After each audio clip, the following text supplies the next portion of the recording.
الأخبار الكاذبة. معلومات خاطئة تسعى من خلالها بعض الجهات إلى تضليل الجمهور. مهمتنا في فرانس 24 أن نقدم الخبر الصحيح. دقتنا واستقلاليتنا تجعلنا نميز بين الخبر الصحيح والخبر الكاذب. في قسم تحليل مراقبون مهمتنا تكمن في رصد الصور والفيديوهات الكاذبة على مواقع التواصل الاجتماعي. نعمل يومياً في موقع مهاجر نيوز على كشف الشائعات والمعلومات الخاطئة حول الهجرة.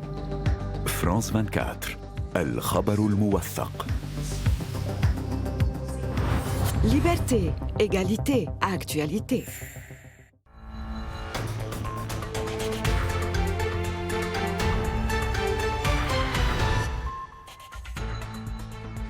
الطفرة الجديدة من وباء كورونا التي ظهرت في بريطانيا تثير القلق عالميا بعد ظهور حالات في فرنسا وإيطاليا وهولندا وغيرها من الدول.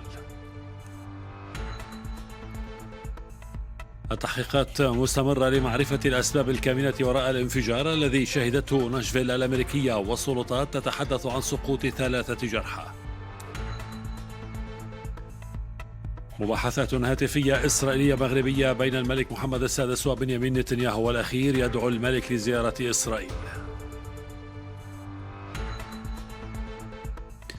طاب صباحكم. الاستعدادات على أشدها لإطلاق أولى حملات تلقيح يوم غد ضد وباء كورونا هنا في فرنسا ومعظم الدول الأوروبية، بعد أن تخطت أعداد الإصابات عتبة 25 مليون إصابة. بانتظار ذلك أعلن وزير الصحة الفرنسي عن ظهور أول إصابة بطفرة فيروس كورونا التي ظهرت في بريطانيا مؤخرا، مؤكدا أن المصاب موجود في الحجر المنزلي. قبل ساعات قليلة من بدء حملة تطعيم وطنية في فرنسا، أكدت السلطات الصحية إصابة مواطن بالسلالة الجديدة من فيروس كورونا. في 19 من الشهر الجاري عاد المصاب بالطفرة الجديدة من بريطانيا إلى مدينة تور الواقعة وسط البلاد، ولم تظهر عليه أي أعراض للمرض، وهو يخضع حاليا للحجر المنزلي. من المحتمل جدا أن تكون الطفرة الجديدة من الفيروس منتشرة في فرنسا، وسنعرف ذلك بسرعة. قمنا بدراسات شاملة وتم تحديد ما لا يقل عن 500 سلالة للفيروسات، ولم نعثر على الطفرة الجديدة، وهذا لا يعني أنها لم تنتشر. الطفرة الجديدة ظهرت لأول مرة في بريطانيا. دراسات طبية أكدت أن هذه السلالة الجديدة من فيروس كورونا معدية بشكل كبير من السلالة الأصلية، وحتى الآن لا توجد معلومات دقيقة حول مدى خطورة هذه السلالة الجديدة. ربما أصبح الفيروس ينتشر بشكل أسرع وفعال، ما قد يعني ارتفاعا كبيرا لعدد الإصابة الجديدة بالفيروس. نشير فقط أنه يمكننا احتواء الفيروس كما يمكن القضاء عليه بنفس السلوك والتدابير التي اتخذناها منذ ظهور الوباء، وعلينا الالتزام بها بطريقة صارمة. وسبق أن سجلت ألمانيا حالة إصابة بهذه الطفرة لدى امرأة وصلت على متن طائرة من بريطانيا، كما رصد لبنان إصابة مماثلة لدى شخص عاد بدوره من بريطانيا.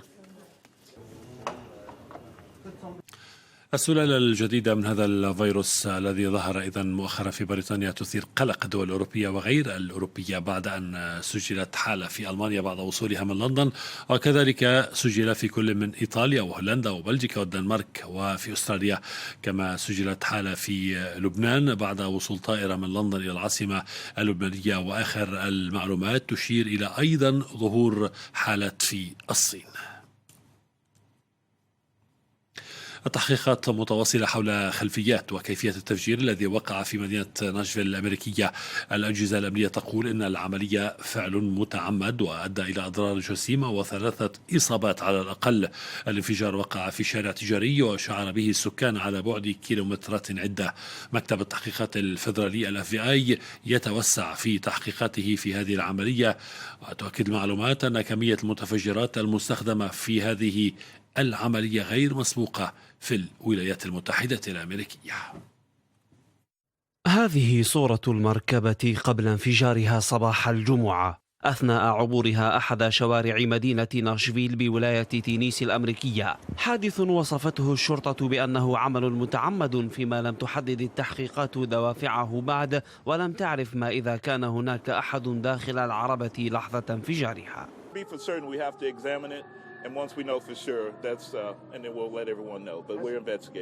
تحقيقات تسهر عليها الوكالة الفيدرالية المختصة بالأسلحة والمتفجرات ومكتب التحقيقات الفيدرالي، الذي يعتبر الانفجار عملا إرهابيا بالنظر إلى حجم الأضرار التي خلفها، إذ تحولت محلات الشارع إلى حطام وأصبحت بناياته هشة، كما أكد ذلك عمدة المدينة الذي أعلن حالة الطوارئ لغاية يوم الأحد.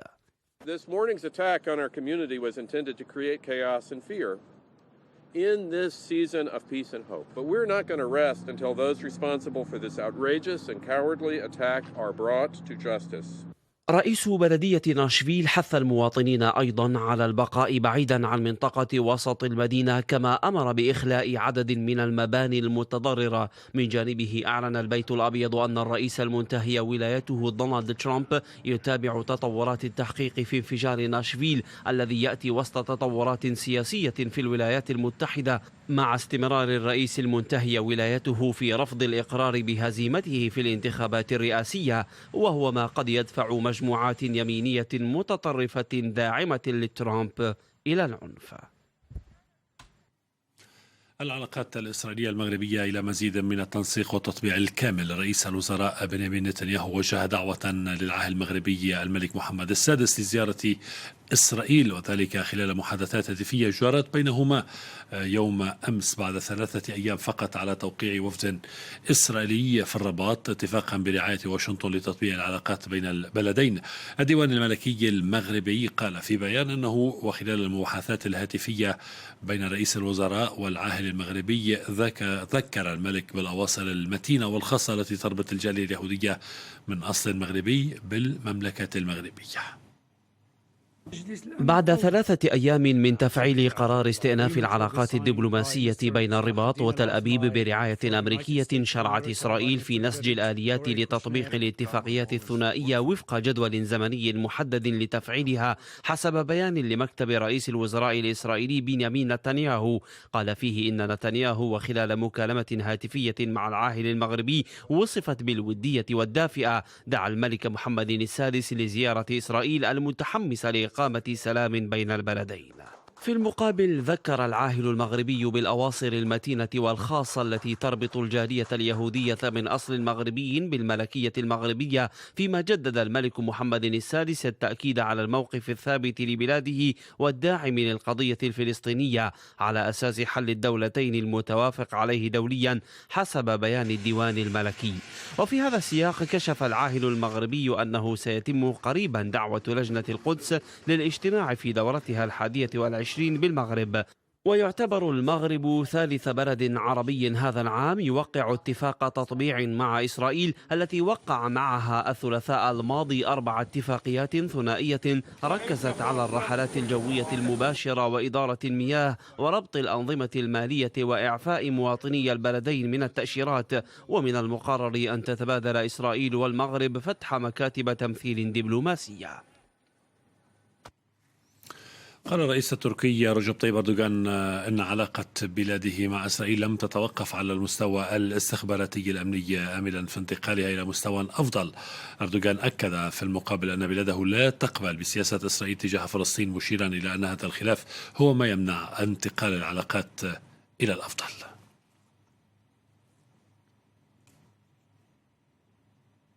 حول هذا الملف تنضم إلينا من القدس ليلى عودة مراسلة فرانس 24. أهلا وصباح الخير ليلى.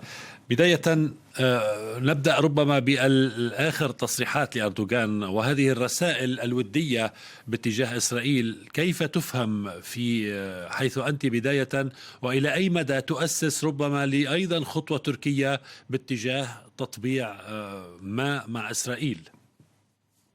صباح النور. بداية تصريحات أردوغان لم تلقى ردا رسميا تحديدا من قبل الخارجية الإسرائيلية ولا من مكتب رئاسة الوزراء. لم يتم التعاطي معها ولا التعقيب عليها حتى هذه اللحظة، ولكن بطبيعة الحال التصريحات التي ذكرت على لسان أردوغان يوم أمس بعد صلاة الجمعة توضح بأن أردوغان يبدو أنه بدأ يتخذ خطوة إلى الأمام بعد أن كان يقف في المنتصف ما بين الفلسطينيين والإسرائيليين وفقا لربما لسياسة أراد اتباعها، على اعتبار أن هناك توازنا في هذه العلاقات، وان ظهرت لبعض الشيء بأن هناك انحيازا للجانب الفلسطيني، ولكن أردوغان احتفظ على مدى السنوات الماضية بنقطة تواصل أو خط وخيط تواصل مع الإسرائيليين على المستوى الاستخباراتي، على المستوى التجاري، وإن كان هناك عملية تبادل لطرد السفراء بين تل أبيب وأنقرة في عام 2018 على خلفية السياسة الإسرائيلية. حتى في تصريحات أردوغان بالأمس نطقنا بها هو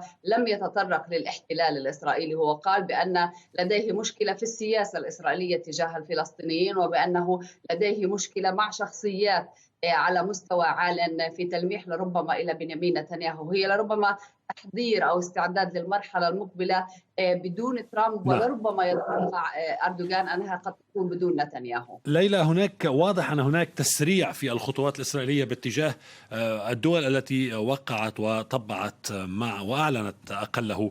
أعني بذلك الاتصال الأخير بين الملك المغربي وبين بنيامين نتنياهو، هذه الزيارة. هذا الأمر أيضا ربما يلعب دور مركزي بالنسبة لإسرائيل في حض ودفع باقي الدول العربية أو الإسلامية لإعلانات تطبيع، أليس كذلك؟ بالفعل، وقطار التطبيع هو الطريق الوحيد حاليا الذي يعتقد بنيامين نتنياهو أنه قد يعيد إيصاله إلى مقر رئاسة الوزراء الإسرائيلية، لذلك هو يتشبث بهذا القطار ويسعى إلى مواصلة قيادته. وبطبيعة الحال قال نتنياهو قبل أيام بأن هناك عددا من الدول العربية والإسلامية ستلحق بركب الدول التي طبعت سابقا مع الجانب الإسرائيلي. هناك لربما الاتصال الذي جرى بين نتنياهو والملك المغربي شيء مميز، أنه لم يكن ثلاثيا ولم ينضم إليه الرئيس الأمريكي دونالد ترامب، هو كان ثنائيا، وبحسب مكتب نتنياهو أجري باللغات الثلاث الفرنسية الإنجليزية والعربية، ولا نعلم ما المقصود بهذه القضية. ولكن بطبيعة الحال قال نتنياهو بأن المكالمة كانت دافئة ووجه الدعوة للملك المغربي لزيارة مدينة القدس. لا نعلم ما كان رد الملك المغربي وهل ستلبى هذه الدعوة. والعلاقات المغربية الإسرائيلية لربما قد تعطى ميزة أكثر واكتسبت أهمية أكبر على مستوى الرأي العام الإسرائيلي، وهذه هي النقطة الأكثر أهمية بالنسبة لبنيامين نتنياهو. سؤال أخير وبكلمة لو سمحتي ليلى، هل الصحف الإسرائيلية، الإعلام الإسرائيلي ربما يضخ معلومات كما في السابق عن الدولة القادمة بعد المغرب؟ يعني حتى الآن الصحافة تتشبث بدولتين تحدثنا عنهما، هما عمان وأندونيسيا حتى هذه اللحظة. كل الشكر لك ليلى عودة، مراسلة فرانس 24 تحدثنا من القدس. كل الشكر لك. جولة إذن على أهم محطات في العام 2020، خصوصا الإنجازات الطبية والعلمية والبيئية، بعيدا عن الوجه السلبي لهذا العام، خصوصا ما تركته جائحة كورونا من سلبيات وغيرها من الكوارث الطبيعية. نتابع في هذا التقرير. عام 2020 رغم أنه سيذكر بالأساس كعام ظهور فيروس كورونا، إلا أنه لا يخلو من بعض الأحداث الإيجابية التي شهدها العالم، وأولها إنتاج لقاح مضاد للفيروس في وقت يعد قياسيا. الحجر الصحي الذي فرضته دول العالم لاحتواء تفشي الوباء كانت له أيضا آثار جيدة على البيئة، حيث أكد الكثير من العلماء ووكالات منها ناسا ووكالة الفضاء الأوروبية أن تعليق الرحلات الجوية ومنع التنقل ووقف الكثير من المصانع عن العمل ساهم خاصة في تقليل نسب تلوث الهواء وانخفاض انبعاثات ثاني أكسيد النيتروجين، لا سيما في المدن الصناعية الكبرى. من بين الأحداث السارة لسنة 2020 أيضا تمكن الأطباء في العالم من تحقيق اختراق جديد في علاج مرض السرطان، لا سيما الأنواع الشائعة منه كسرطاني الثدي والبنكرياس، ما يعطي الأمل لآلاف المصابين بهذا المرض الخبيث. العام الحالي شهد كذلك إنجازات في مجالات أخرى، منها دعم حقوق المرأة، من ذلك الخطوة التاريخية التي اتخذها السودان بتجريم ختان الإناث لمجابهة هذه العادة التي تنتشر على نطاق واسع في البلاد. من الأخبار الجيدة أيضا لسنة 2020 هو إعلان كينيا عن تضاعف عدد الفيلة فيها خلال العقود الثلاثة الأخيرة، في وقت تتعرض فيه الفيلة في إفريقيا وآسيا لتهديدات كبيرة. وبهذا التقرير نأتي إلى ختام هذه النشرة. موعدنا يتجدد بعد قليل. شكرا لحسن المتابعة وإلى اللقاء.